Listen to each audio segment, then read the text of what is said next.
menos que se me convenza por medio del testimonio de las Escrituras, o por razones evidentes, ya que no confío en el Papa ni en concilios, debido a que estos han errado y contradicho a menudo, me mantengo fiel a las Escrituras, a las que he adoptado como mi guía. Mi conciencia está cautiva de la palabra de Dios, y no puedo ni quiero retractarme, reconociendo que no es seguro o correcto actuar contra la conciencia. Que Dios me ayude. Amén. ¿Os suenan estas palabras? Tras el acto de Martín Lutero de clavar las 95 tesis en la puerta de la catedral de Wittenberg, en 1517, posiblemente estas palabras suyas delante de la Dieta de Worms, en 1521, cuando fue instigado a retractarse de su posición, posiblemente estas palabras, digo, junto con el acto de clavar las 95 tesis, sean de los mayores hitos de la Reforma protestante. Aquí tenemos a un solo hombre, Martín Lutero, un monje agustino todavía, ante los representantes de la poderosa Iglesia Católica, ante el emperador Carlos I en España y V en Alemania, posiblemente en aquel momento el hombre más poderoso del mundo. Aquí vemos a Martín Lutero defendiendo que la primera y última fuente de autoridad en su vida no era ninguno de ellos, sino la palabra de Dios. Y por ella tenía que ser convencido, solo por ella. Al final, hermanos, todo se reduce, en este caso, y si pensamos en la mayoría de las cosas, en cuanto a quién tiene la autoridad en esta vida. ¿Quién tiene la autoridad? ¿Quién puede determinar lo que es bueno o malo? ¿Qué es temporal o eterno? ¿Qué es correcto o incorrecto? ¿Quién puede determinar esto? Bien, según Lutero no eran los poderes de este mundo, sino la palabra inspirada por Dios. Por eso, es muy apropiado que sea la primera de las 5 solas, aunque puede haber algunos hermanos que difieran en el orden de las 5 solas. No creo que tengamos que entrar tampoco a un debate exhaustivo de esto, no es tan importante, a priori no debería de parecernos tan importante, pero tiene toda la lógica de que sea la primera de las 5 solas de la Reforma protestante, y también la primera de esta serie que empezamos, y que tengo el honor inmerecido de predicaros hoy. ¿Por qué? Bueno, tenemos este orden: sola Escritura, sola gratia, sola fide, solo Christus, soli Deo gloria, y no es por casualidad que sola Escritura sea la primera. Hermanos, no sabemos nada, absolutamente nada, acerca de la salvación en Cristo, acerca de su propósito eterno de parte de Dios, acerca de su voluntad para el hombre, salvo por lo que aparece en las Escrituras. Por lo tanto, tiene todo el sentido que estas 5 solas empiecen con el sola Escritura, solo la Escritura. Solo la Escritura es nuestra autoridad en cuanto a todas estas cosas. Lo hemos leído al principio, lo ha leído nuestro hermano Juan Manuel en el Salmo 19. La creación nos puede hablar de muchísimas cosas. Nos pueden hablar del poder de Dios, de su gloria, de su majestad, de su conocimiento. Pero la creación no puede por sí misma llevarnos a la salvación, ni puede restaurar nuestra relación con Dios.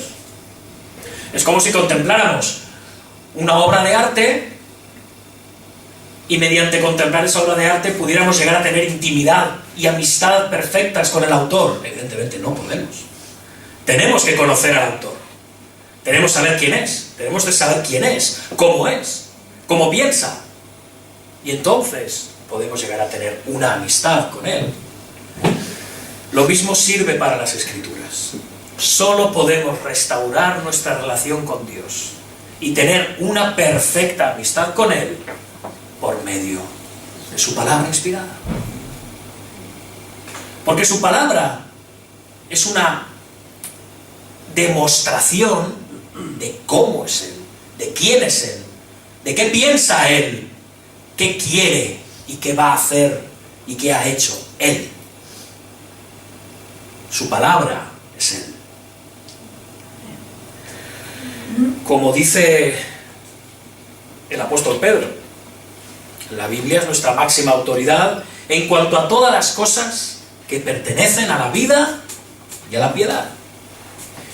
Y así lo demostraron o lo expusieron en su día los reformadores en las confesiones de fe históricas. Y esa ha sido la postura general y unánime aceptada por todos nosotros, los protestantes, los evangélicos, a lo largo de los siglos. Las 5 solas solo pueden elaborarse a partir de lo que sabemos de la Biblia, de la sola Escritura. Y esto es lo que defendió en las palabras que leíamos al principio Martín Lutero. Es la máxima autoridad para conocer la voluntad de Dios. Permitidme decirlo en las palabras de la Confesión de Londres de 1689. Dice: la Santa Escritura es la única regla suficiente, segura e infalible de todo conocimiento, fe y obediencia salvadores. El juez supremo, por el que deben decidirse todas las controversias religiosas y por el que deben examinarse todos los decretos de concilios, las opiniones de autores antiguos, las doctrinas de los hombres y espíritus particulares, y cuya sentencia debemos acatar, no puede ser sino por la Santa Escritura entregada por el Espíritu Santo. A dicha Escritura así entregada se reduce nuestra fe en última instancia. Se puede decir más alto, pero no más claro. Y así ha sido considerado siempre entre el pueblo protestante, entre los evangélicos. Pero era de esperar que la sola Escritura no tardara en recibir ataques. Siempre los ha recibido de una manera u otra, de parte de Satanás y de parte del mundo. Quizá nos veamos tentados a pensar, viendo el ejemplo de Martín Lutero, que quien quizás el mayor exponente de persecución a la autoridad de las Escrituras, porque recordemos que vamos a estar hablando de autoridad, de la autoridad de las Escrituras, quizá pensemos que el máximo exponente, debido a lo que ocurrió con Martín Lutero, sea la Iglesia Católica. Pero tengamos mucho cuidado con esto. La Iglesia Católica jamás ha discutido la autoridad de las Escrituras. ¿Sorprendidos? Jamás.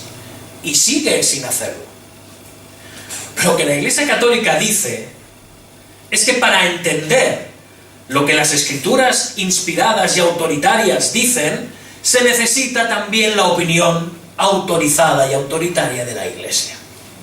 Es decir, está poniendo la organización eclesial al mismo nivel que la palabra de Dios.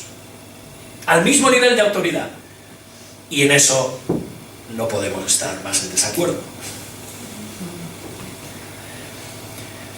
Por desalentador que nos pueda parecer, hermanos,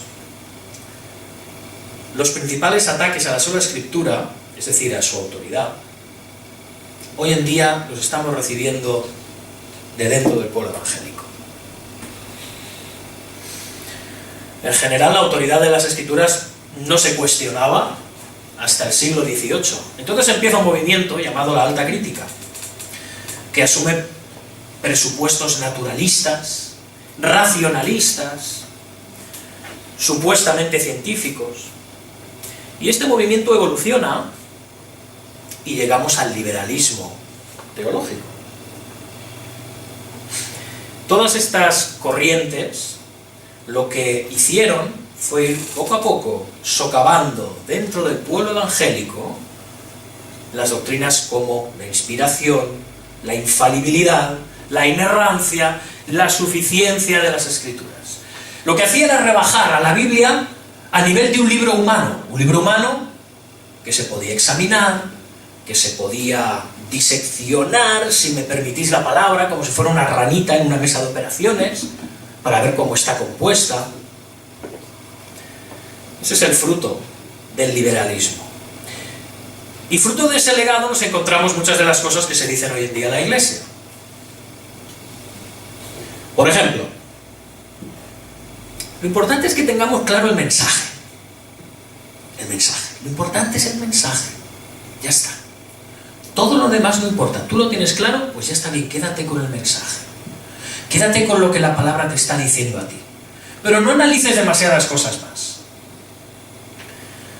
También se nos dice que la Biblia no es la palabra de Dios, pero contiene en algunas partes la palabra de Dios. Es decir, tiene algo de divina y tiene algo de humana. También se nos dice que hemos de quedarnos con el mensaje, como decíamos antes, pero que no tenemos que ser muy rigurosos con los hechos. Bueno, esto de que se abriera el Mar Rojo, de que Moisés recibiera la visión de una zarza ardiendo desde donde se le manifestaba a Dios, esto de que se parara el sol, bueno, estamos en el siglo XXI, ya no nos creemos estas cosas, pero lo importante es el mensaje. Todo esto se nos dice. Se nos dice igualmente que es un libro de gran valor, pero que tiene muchas fábulas, contradicciones, ideas anticuadas, errores y puntos de vista incluso perjudiciales para el mundo de hoy. Después esta otra, esta es buena, la suposición de que Dios, cuando la Biblia nos habla al corazón, es palabra de Dios. Cuando no, no. O sea, que lo que hoy es palabra de Dios para mí, puede no serlo para Juan Manuel. Porque a mí me está hablando, entonces es palabra de Dios. Esto que puede sonar como muy espiritual, es totalmente absurdo, si nos paramos a pensar por un momento. En resumen, no quiero agobiaros con todo ese tipo de ideas, sino continuar y dejar claro que esta postura moderna está cada vez más creciente dentro de la Iglesia. Y es algo que como cristianos, que como protestantes, como hijos de la Reforma protestante, hemos de combatir. Y no nos dejemos impresionar por los títulos y los conocimientos y los estudios que tengan estas personas que dicen todas estas barbaridades. No, hermanos. Por muy bien que se expliquen, no nos dejemos engañar ni seducir por ello. Nuestra postura ha de ser la del apóstol Pablo, cuando habló a Timoteo en su segunda carta: acompañadme, y este será de alguna forma el texto que guiará todo el sermón, aunque ya os adelanto que no va a ser un sermón expositivo en toda regla. Me decía Sujel Michelin que un sermón temático es un sermón muy necesario. Hay que predicarlo una vez al año y pasar los 12 meses siguientes pidiendo perdón por haberlo hecho. Aquí se predica expositivamente, creemos en la predicación expositiva, pero a veces es necesario ser temáticos. Hoy, aunque tenemos este texto de 2 Timoteo, capítulo 2, versículos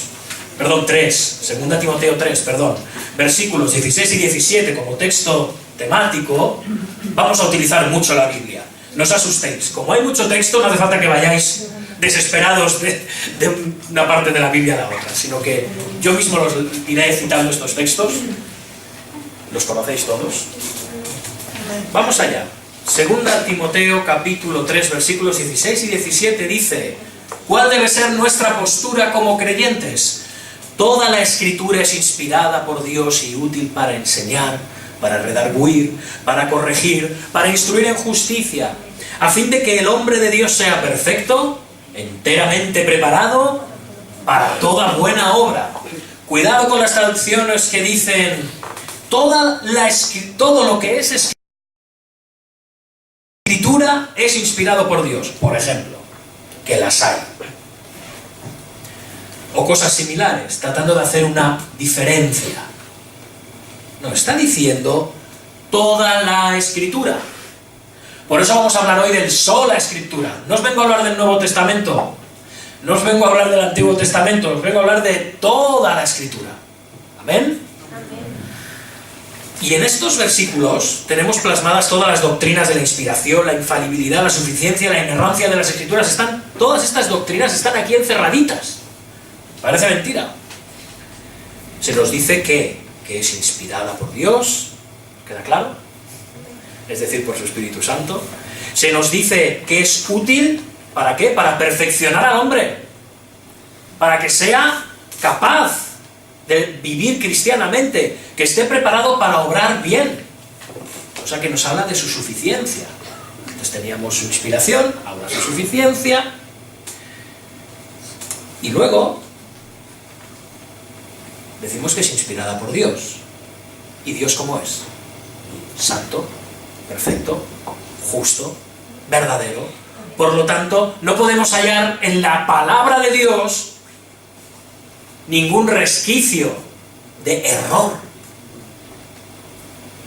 Porque en Dios no hay error. Porque en Dios no hay oscuridad. Porque en Dios no hay fallos. Y es más, creemos en la preservación de la palabra de Dios. Entonces, para entrar ya, lo que se suele decir en materia, porque no sé si me he alargado mucho con esta introducción, y os voy a pedir paciencia, porque quizás sea un sermón un pelín largo, luego ya me reñirá Juan Manuel, y voy a hablar de muchas cosas, así que necesito toda la capacidad neuronal de la que seamos posible. ¿Habéis dormido bien esta noche? Bueno, pues vamos a poner toda nuestra capacidad. Tampoco vamos a hacer una clase magistral, no estamos en un seminario, estamos predicando la palabra. Pero vamos a tratar de poner atención, vamos a tomar las notas necesarias, vamos a centrarnos, porque vamos a hablar de bastantes cosas. Vamos a ver algunos argumentos, y digo solo algunos, porque no podríamos, si no estaríamos hasta mañana, algunos argumentos relativos al sola escritura, que nos ayudarán a ver que la palabra de Dios es la primera, la última y la única autoridad que el pueblo de Dios tiene. En cuanto a todas las cosas, pero por supuesto, aquellas que tienen que ver con la vida, entendemos en este caso la nueva vida en Cristo y la piedad. Esto es nuestra santificación. Y también os voy a decir que no voy a exponer nada nuevo. Si alguien esperaba escuchar algo original, pues lo siento mucho. No voy a exponer nada que no se sepa. Posiblemente muchas de las cosas que voy a decir ya las habéis visto en otros libros, o en otros sermones, o en algún documental. Pero hermanos, cuanto menos originales seamos en este caso, mejor. Mejor. Porque nosotros no inventamos nada. La fe ha sido entregada una vez para siempre a los santos. Así que no tenemos que darle demasiadas vueltas a los asuntos. Así que vamos a empezar, si os parece. Acompañadme por este recorrido acerca de los motivos por los cuales los protestantes, los evangélicos, los herederos de la Reforma, creemos en la sola Escritura. ¿Y qué es lo que queremos decir con eso de sola Escritura? Voy a apartar la Biblia. Bueno, no. Voy a hacer mejor. Ahí está. Ya está. Que me haga falta. Bien. Primero, y permitidme también echar un trago. Antes de seguir con todo esto, aunque ya sería el primer punto de los que os quiero mostrar, es que debemos de tener claro el testimonio interno del Espíritu Santo. Hemos de comprender que esta cuestión de la sola Escritura, de entender la autoridad de la Biblia, es una cuestión de fe y no de argumentos. Y ahora saldrá alguien diciendo, claro, ¿ves? Ya están los cristianos diciendo que hay que tener fe ciega, que hay que comulgar con ruedas de molino, que hay que creerse cualquier cosa que te cuenten. El cristianismo no es racional. No estamos hablando de esto. El cristianismo es posiblemente lo más racional que existe. Voy a daros muchos argumentos hoy, ¿de acuerdo? Y hay más. Argumentos históricos, argumentos científicos, argumentos racionales. Pero a pesar de que podamos convencer a alguien con estos argumentos, esto no le va a llevar necesariamente a aceptar el sola Escritura. Esto no le va a llevar necesariamente a alguien a aceptar la autoridad de la Biblia. Debemos tener esto claro. Porque si no estamos cayendo en un esfuerzo racional como los críticos, de convencer mediante argumentos razonables a la gente, y nosotros no debemos de caer en este juego. Esto es lo que aprendemos de los reformadores, de hecho. Nadie puede aceptar la autoridad de las Escrituras ni someterse a ella a menos que sea por la obra interna del Espíritu Santo en su corazón. A menos de que haya sido iluminado por el Espíritu Santo en su corazón. A menos de que haya sido regenerado por el Espíritu Santo en su corazón. Nadie. Solo podemos tener esta certeza de que esta es la palabra inspirada de Dios por medio de la convicción interna que recibimos los creyentes a través del Espíritu Santo, que es quien a su vez ha inspirado la palabra, es decir, por medio de Dios. No es una cuestión de argumentos. Los argumentos pueden estar bien para afirmar nuestra fe, para defender nuestra fe, está bien, no huyamos de argumentar. ¿Por qué? Porque la Biblia no dice adiós. No, así no debemos de actuar. Los cristianos se nos llama a dar razón de nuestra fe, con respeto. Pero recordemos, no convencemos por los argumentos. Esa convicción nos la da el Espíritu Santo. Quien no es cristiano, no puede creer en la autoridad de las Escrituras. Y cuidado, no deberíamos esperar que lo hiciera. Es una pérdida de tiempo. Es más, diría que es antibíblico. Nos dice el apóstol Pablo en 2 Corintios 14, pero el hombre natural no percibe las cosas que son del Espíritu de Dios, porque para él son locura. Y no las puede entender.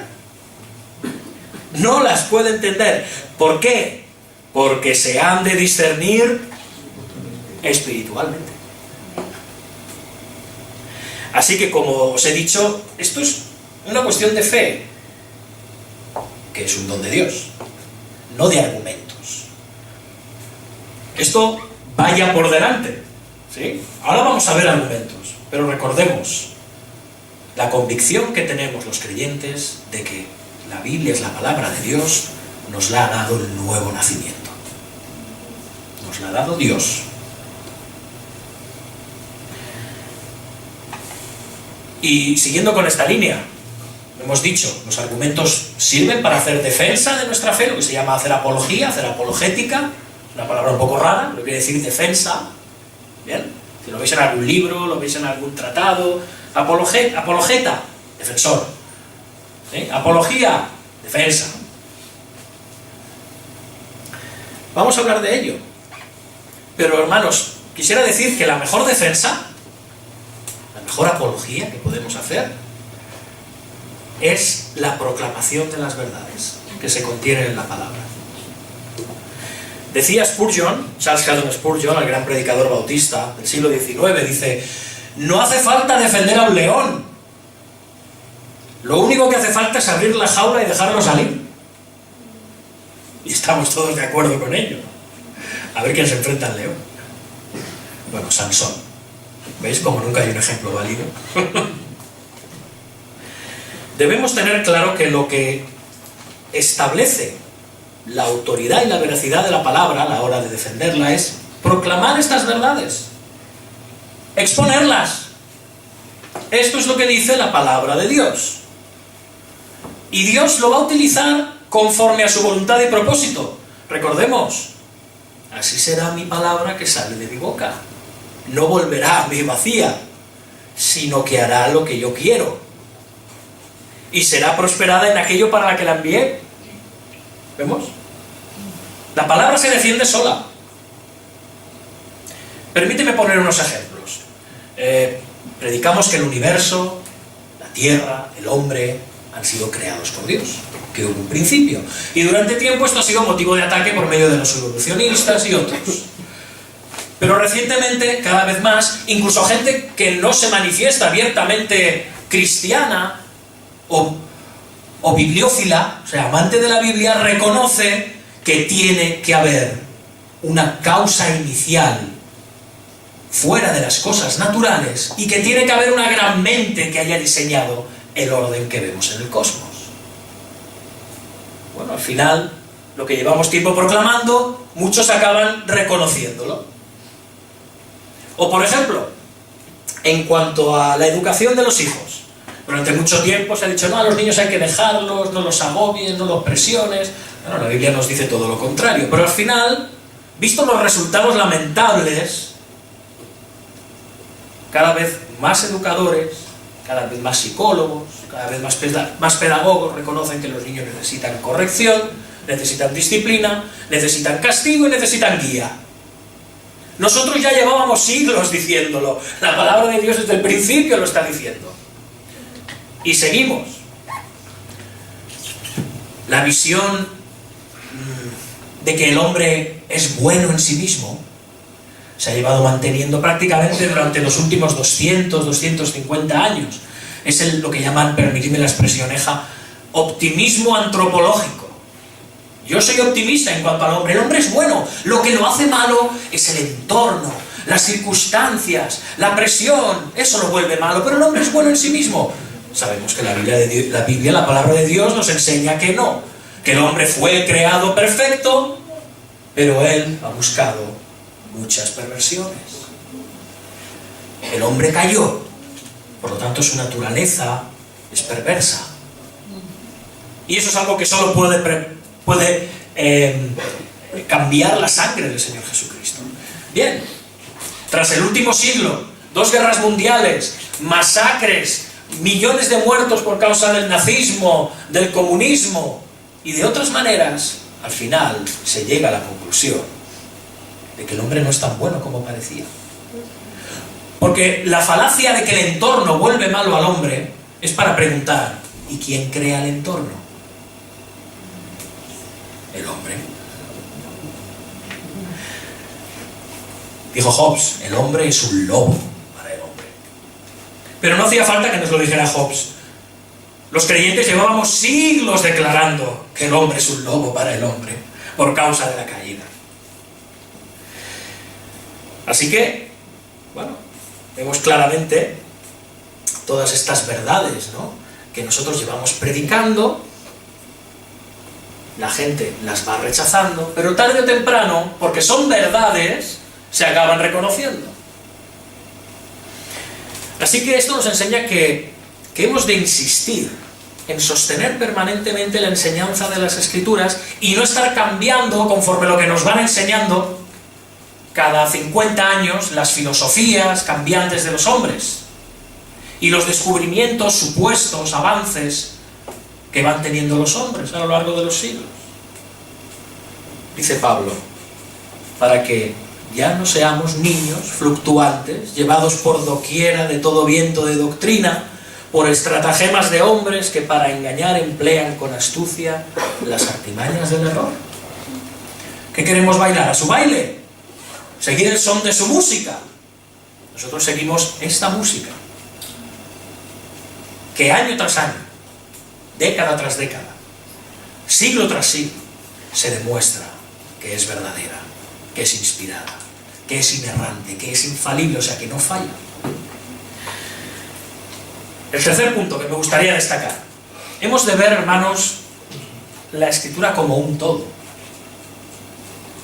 Algo muy interesante a la hora de considerar la suficiencia de las Escrituras y por tanto su autoridad, es lo que dice Pablo en el versículo 16, en 2 Timoteo 3:16. ¿Recordamos? Toda la Escritura es inspirada por Dios. Voy a repetirlo. Toda la Escritura es inspirada por Dios. No una parte de la Escritura, algunas Escrituras, según qué Escritura es inspirada por Dios. Dice, toda la Escritura es inspirada por Dios. Esto significa que no podemos separar partes de la Biblia como inspiradas y otras como no, otras como más importantes y otras como menos importantes.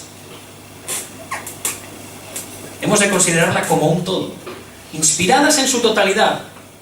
Muchas veces la gente encuentra problemas a la Biblia, ¿por qué? Porque se centran además en detalles. Y reconozcámoslo, hay cosas que nos cuesta interpretar en la Biblia. Pero entonces muchas personas lo que han hecho es, como este detallito este detallito, no lo entiendo, ya cuestiona toda la autoridad de la Biblia. Ya cuestiono toda su inspiración, pero el proceso es a la inversa. Esas cosas que no entendemos o que son de difícil interpretación, hemos de verlas a la luz de toda la Escritura, que es inspirada. Ese es el camino, no al revés. Pero repito, esto solo podemos hacerlo por la iluminación del Espíritu Santo. Esa es la clave. Y el sola Escritura, en este caso, también nos dice que lo que necesitamos para interpretar la Biblia no es lo que diga el Papa, ya sea el Papa evangélico, no sé, quiero pensar en algunos nombres, prefiero callarme, ya sea el Papa de Roma, ni siquiera los pastores de la Iglesia, ni siquiera grandes teólogos. No es cuestión de títulos, ni de oficio, la interpretación de la Escritura. La Escritura se interpreta a sí misma. Eso es una de las claves también del sola Escritura. ¿Cómo interpreto la Escritura? ¿Por la ciencia? ¿Por la filosofía humana? ¿Por el naturalismo? No. La Biblia interpreta a la Biblia.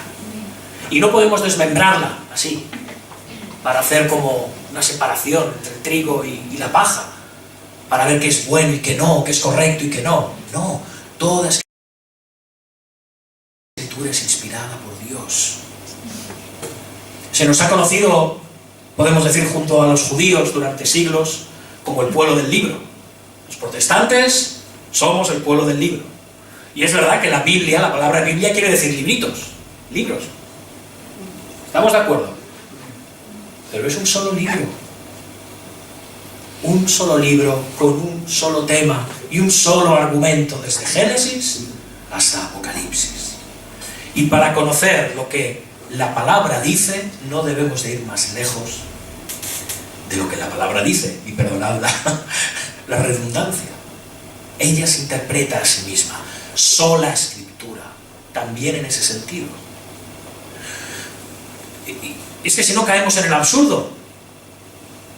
Por ejemplo, es imposible creer en la doctrina de la expiación y la redención en Cristo si no aceptamos enseñanzas como la creación, como la caída y como el pecado. Entonces, ¿qué sentido tiene la cruz? ¿Vemos lo absurdo?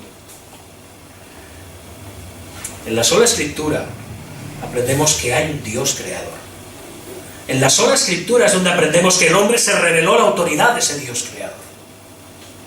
Es en la sola Escritura donde se nos muestra que Dios envía a su propio Hijo al mundo a sufrir el castigo que nosotros los pecadores merecíamos. Es en la sola Escritura que se nos dice que por medio de su muerte en la cruz tenemos perdón de pecados y vida eterna.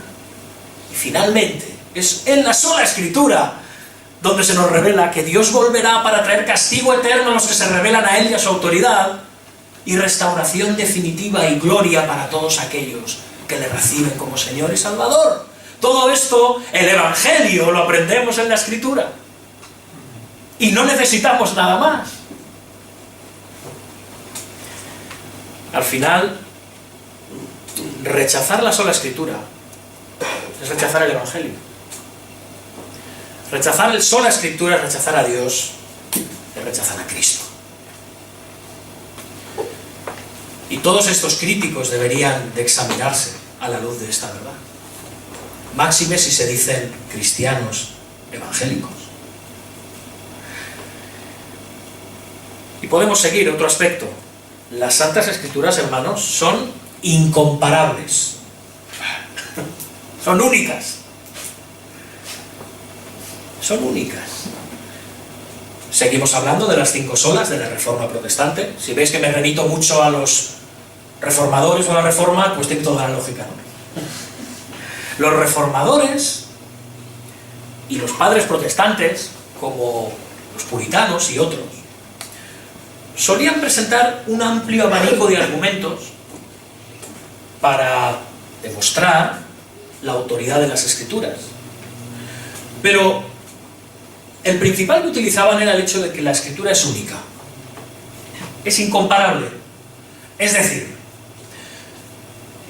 para aquellos amigos del ecumenismo, La escritura no la podemos poner al lado del Rig Veda o del Mahabharata de los hindús. No la podemos poner al lado del Corán de los musulmanes. No la podemos poner al lado del I Ching, ni al lado de los escritos de Confucio, ni al lado del Talmud de los judíos. Todas estas obras palidecen al lado de la unicidad de la sola escritura. Voy a utilizar una expresión un poco de la calle. No le llega ni a la suela del zapato. Por ejemplo, vemos en las escrituras la majestad del Dios del que hablan. Nadie puede inventarse un Dios así. Porque es un Dios sobrenatural. Y nosotros no somos sobrenaturales. Los seres humanos caídos no son sobrenaturales. No podrían haberse inventado algo así. No podemos concebir la sobrenaturalidad. Pero el Dios de la palabra es sobrenatural. Es trascendente. Si lo ponemos al lado de los dioses de otras naciones, de igual manera, todos estos dioses palidecen.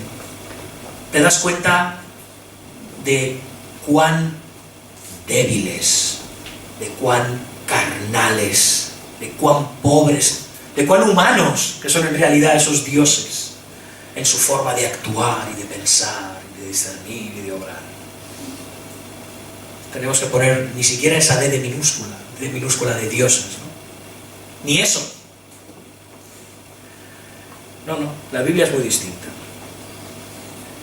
Después tenemos también la honradez, la veracidad, la exactitud con la que relatan los hechos. Confirman la historia secular, en la mayoría de los casos. Y cuando no la confirman es porque o son civilizaciones o acontecimientos que ya han desaparecido, pero que aún siguen en las escrituras, o acaban siendo confirmados por la arqueología, por nuevos hallazgos. Están pendientes, es que cada vez está habiendo más hallazgos arqueológicos, cuanto más escarban en la tierra y en Palestina, que más ratifican la historicidad de la Biblia. No es que la Biblia sea un libro histórico, no. Es que la Biblia es historia. Es historia desde el principio hasta el final. En la Biblia, y con la Biblia realmente, empieza la historia. A los niños se les habla en el colegio y a nosotros también, en el National Geographic, de la prehistoria. La única prehistoria que hay es cuando Dios, en la perfecta unidad de la Trinidad, estaba solo en la eternidad. Esa es la única prehistoria que hay. La historia empieza con Génesis 1:1. En el principio creó Dios los cielos y la tierra. Después, otro aspecto incomparable de la Biblia es lo insondable, lo sublimes que son los misterios que se revelan en la Biblia. Hermanos, son inmensos, son infinitos, son divinos. De nuevo, dejan a un escalafón muy bajo a las filosofías de los hombres. Las humillan completamente, incluso las filosofías, digamos, más elevadas. No se pueden comparar con los misterios que revela la palabra de Dios. Es imposible. Tienen una gloria trascendente. El Evangelio es trascendente. Muchas veces estamos discutiendo acerca de doctrinas, lo que llamamos doctrinas periféricas. Pues yo discuto acerca del bautismo, pues yo discuto acerca de las últimas cosas, pues yo discuto acerca de los dones. Y salvo que caigamos en las herejías flagrantes, que las hay, pasamos mucho tiempo discutiendo en cuanto a esto, pero hermanos, el Evangelio, y en toda la eternidad vamos a comprender el Evangelio. Vamos a comprender el amor de Dios hacia los hombres. por medio de la persona de Jesucristo. Estaremos siempre aprendiendo del Evangelio, porque el Evangelio es eterno. Por eso se maravilla Pablo y dice: oh, profundidad de las riquezas, de la sabiduría y de la ciencia de Dios, cuán insondables son sus juicios e inescrutables sus caminos. ¿Y qué podemos decir? El siguiente aspecto de la perfección de sus leyes, de sus enseñanzas. Más aún, teniendo en cuenta de que fueron escritas por hombres pecadores, en medio de un mundo pecador, en medio de naciones, rodeados de naciones paganas, incluso en el mismo Israel habiendo apostasía, habiendo diferentes ideas religiosas, o el Nuevo Testamento escrito en medio del mundo grecorromano. Pero sin embargo, nada de eso ha contaminado la perfección de las enseñanzas, doctrinas y leyes que hay en la palabra. Por eso se puede decir, junto al salmista: la exposición de tus palabras alumbra, hace entender a los simples. Siguiente aspecto, y este es uno de los más manifiestos. Es más, habla de nosotros, está hablando de los que estamos aquí hoy. El poder que tienen las Escrituras, hermanos, el poder que tienen las Escrituras para cambiar los corazones de los pecadores. Aquí estamos. Nosotros somos las cartas de recomendación, como decía Pablo: vosotros sois mis cartas de recomendación. Nosotros somos cartas vivas de la sola Escritura y de la autoridad y el poder de la Escritura. Solo hay que echar un vistazo a la iglesia y aquí estamos, transformados. La Biblia tiene un poder tremendo, tiene un poder transformador imparable, y no solo por el Evangelio, que decimos junto con el apóstol Pablo es poder de Dios para salvación, sino porque tiene la capacidad de penetrar hasta lo más profundo de nuestro ser, llevarnos a un cambio completo. Nos pone delante de los ojos de Dios, el gran cirujano, para que éste nos sane. Dice el autor de la carta a los Hebreos: porque la palabra de Dios es viva y eficaz. Y la palabra en griego es dinamis, es dinámica. De ahí viene dinamita. Tiene poder, la palabra de Dios es dinamita.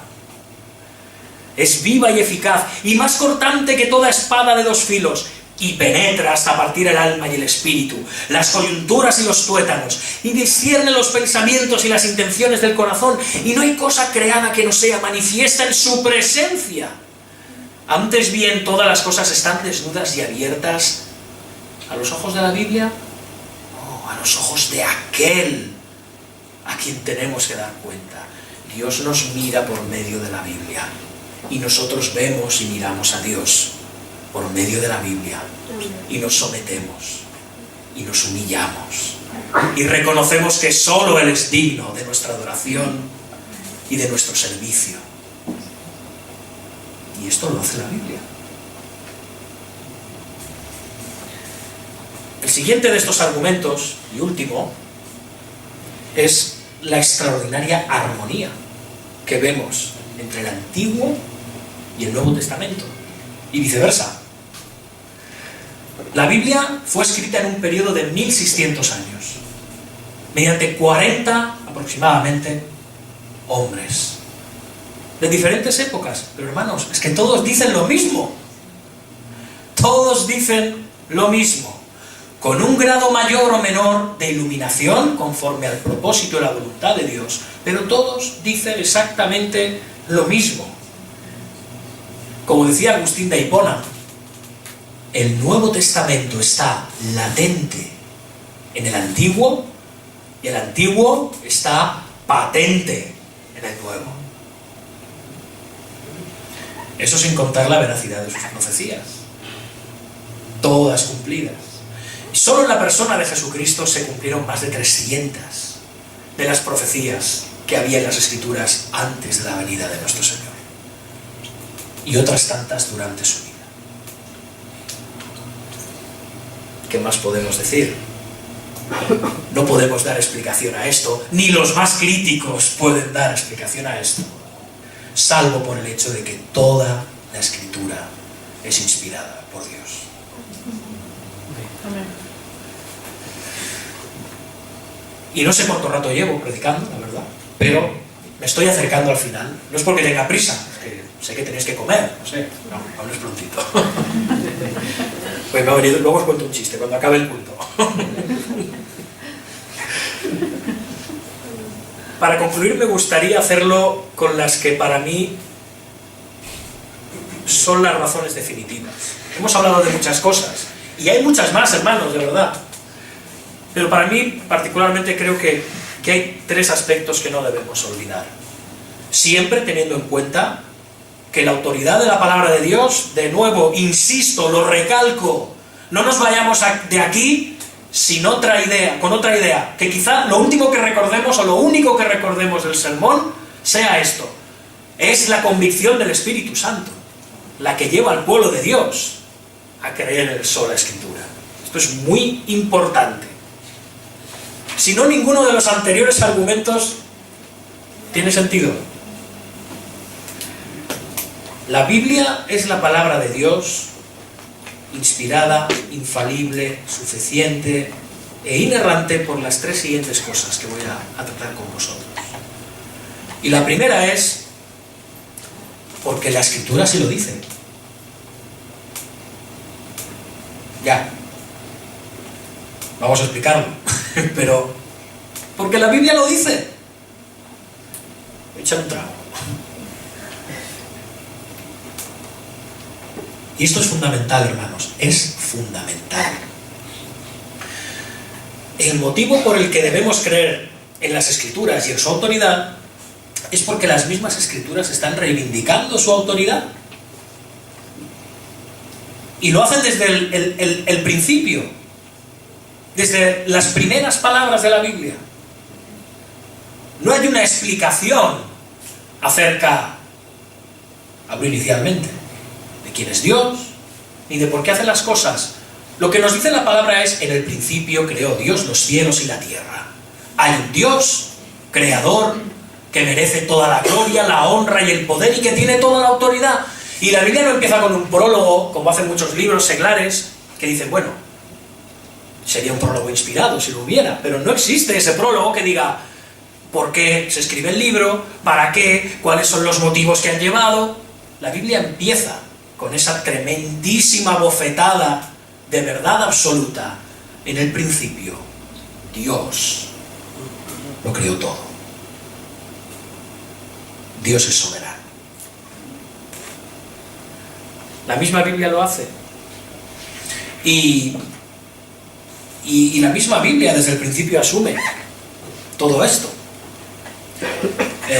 Si vamos al Antiguo Testamento, no paramos de escuchar cosas como: Jehová dijo, habló Jehová, vino palabra de Jehová. ¿Quién está hablando permanentemente a los hombres? Jehová. Yo soy el Dios de Israel, el Dios del mundo, el Dios del universo. Él es el que está hablando permanentemente. Y aquellos hombres que escribieron la Biblia lo tenían muy claro. En ningún momento dijeron: a mí me parece que la voluntad de Jehová, yo creo que por la sabiduría que he ido adquiriendo a lo largo de mi vida, y hago esta broma porque mucha gente dice que así es como se escribió la Biblia, que estos profetas, estos hombres discernieron por medio del Espíritu Santo, ellos discernían lo que Dios quería decir. Cuidado con esto, porque puede sonar también muy espiritual, pero no. Es el mismísimo Dios hablando a estos hombres, dictando aquello que tenían que decir, respetando su personalidad, respetando el momento histórico en el que vivían, entendiendo a qué gente se estaban remitiendo, pero era Dios directamente hablando por medio de ellos. vino a mí palabra de Jehová. Jehová se me manifestó. Jehová me dijo. La Biblia es sola escritura no porque los reformadores lo digan. No, sino porque Dios lo dice. Ya está. En su mismísima palabra, Él nos lo dice. Permanente y sistemáticamente lo hace. Así que no podemos añadir tradiciones. No podemos añadir la opinión de concilios e interpretaciones teológicas ajenas a lo que la Biblia dice. La Biblia, como hemos dicho, se interpreta a sí misma. Y la Biblia dice que quien habla siempre es Dios. Y solo Dios. Por medio de hombres pecadores. Y he ahí la maravilla, hermanos. He ahí la maravilla. Que hombres pecadores, caídos, con todas las miserias que conocemos que pueden tener los hombres pecadores y caídos, porque nosotros estamos en medio de ellos, que esos hombres pudieran escribir este libro por sí solos. Creo que con solo echarnos un vistazo a nosotros mismos nos daríamos cuenta de que no es posible. No es posible. No, Dios habla a su pueblo y al mundo directamente por medio de la sola escritura. Como decía José Grau, la cuestión no es si Dios existe. La cuestión es si Dios ha hablado. Y lo ha hecho. Por medio de su palabra. Siguiente punto. He dicho que eran 3, vamos a por el segundo. ¿Por qué? Hemos dicho, porque la Biblia lo dice, porque los apóstoles lo dicen. Porque los apóstoles lo dicen. Y aquí nos encontramos con la piedra de toque de la autoridad apostólica. Y cuidado, no estamos diciendo que existan los apóstoles hoy en día, pero existieron. Y la autoridad de la palabra está sellada por su autoridad apostólica también. ¿Y quién les dio esa autoridad? El mismo Señor Jesucristo. El único fundamento que hay en la Iglesia, tengámoslo claro, es Cristo. Aunque se nos dice que la Iglesia está sobre el fundamento de apóstoles y profetas. Entonces, ¿en qué quedamos? ¿Cuál es el fundamento? Entendámoslo. ¿En qué persona, única persona, está fundamentada la Iglesia? Sobre Cristo, que es la roca.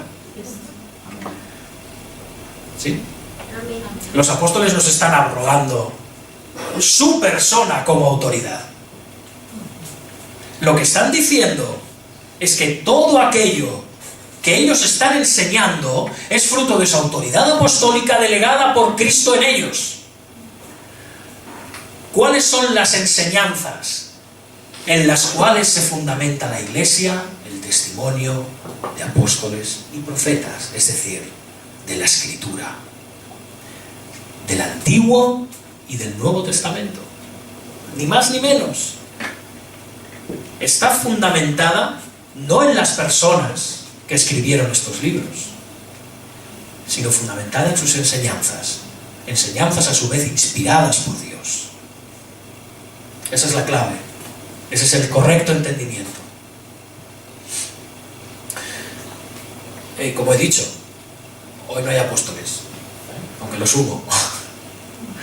Y en la Biblia está muy claro quiénes fueron. Pero eso sería tema de otro sermón. Dijo el Señor Jesucristo en el aposento alto, en Juan 16, pero cuando venga el Espíritu de verdad, y aquí está hablando a los 11, Judas ya ha salido por la puerta, ¿sí? Pero cuando venga el Espíritu de verdad, Él os guiará a toda la verdad, porque no hablará por su propia cuenta, sino que hablará todo lo que oyere y os hará saber las cosas que habrán de venir. Él me glorificará porque tomará de lo mío y os lo hará saber. Cristo está hablando a sus apóstoles por medio del Espíritu Santo. Cristo está inspirando por medio del Espíritu Santo a los hombres que Él comisionó para tal tarea. Porque el Espíritu Santo no habla de sí mismo, habla y glorifica a Cristo. Y eso es lo que hizo. todo lo que los apóstoles decían y afirmaban, decían que era en cumplimiento de esa promesa, de esa autoridad que Cristo les había delegado.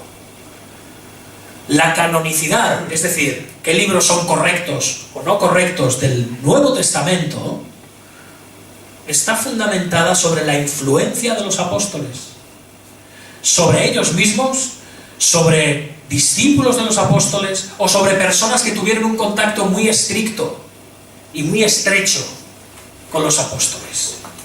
Eso es el fundamento apostólico que determina qué es palabra de Dios y qué no. Estos hombres no hablaban ni inventaban nada por sí mismos. El mismo apóstol Pablo, de una forma muy categórica, lo dice: mas aún si nosotros, o sea, los apóstoles, o un ángel del cielo os anunciare otro evangelio del que os hemos anunciado, sea anatema. Todos estos hombres escribieron con autoridad. Estos hombres nos reprenden, nos censuran, nos ordenan, piden que incluso les imitemos, piden que vivamos como ellos. Estoy hablando de los apóstoles. Esto sería de una grandísima presunción, de una grandísima prepotencia, si no fuera por el hecho de que ellos habían sido comisionados por Jesucristo mismo y lo sabían. No hablaban de su propia boca. Y sus escritos son parte integrante de la Biblia. Por lo tanto, tienen autoridad. Son sola escritura. Es más, la autoridad apostólica va más allá.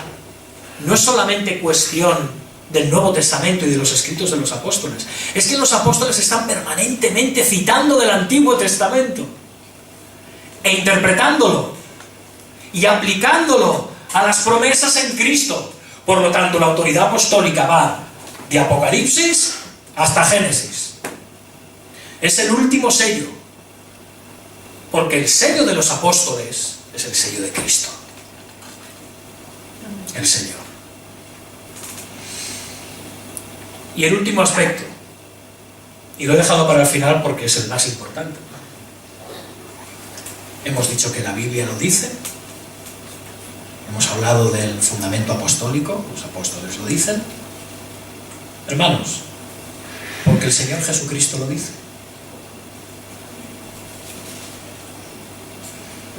De estos tres últimos argumentos finales, este es el más importante realmente. El Señor no solo comisionó a los apóstoles para que hablaran en su nombre en el Nuevo Testamento, que lo hizo. Jesús en su ministerio permanentemente utilizó la expresión "está escrito". Está escrito. Cuando debatió con Satanás en el desierto, está escrito. Cuando argumentó y entró en dialécticas con los fariseos y con los escribas, permanentemente apuntó: está escrito.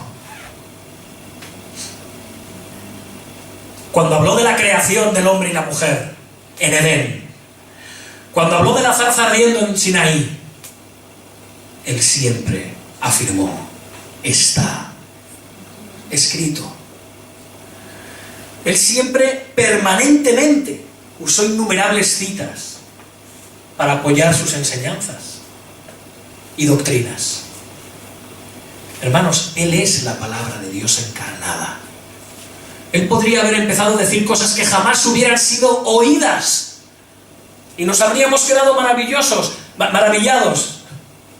Pero Él se ciñe, Él, Dios hecho hombre, la palabra de Dios inspirada, se ciñe a las Escrituras. Hermanos, qué ejemplo de humildad del Señor Jesucristo, pero también qué ejemplo de veracidad y de querer decir: todo esto que enseño, todas estas cosas que digo acerca de mí, ponedlas a prueba, id a las Escrituras, porque todas ellas están apuntando a mí, todas ellas hablan de mí, todas ellas son verdaderas, todas ellas son palabra de Dios. Él es el mayor garante de que la palabra de Dios es verdadera.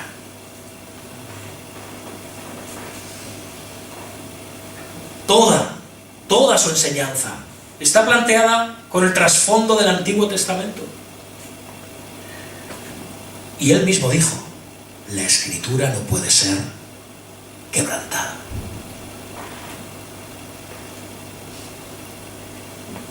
Qué gran resumen de sola Escritura. La Escritura no puede ser quebrantada. Como he dicho, él siempre apuntó a que las Escrituras hablaban a él. ¿Qué mayor testimonio que el de Jesucristo, el Hijo de Dios, podemos pedir? Si se os ocurre alguno mayor, me lo decís después. Aunque dudo que lo encontremos. Negar el sola Escritura, hermanos, es decir que Jesús era un ignorante.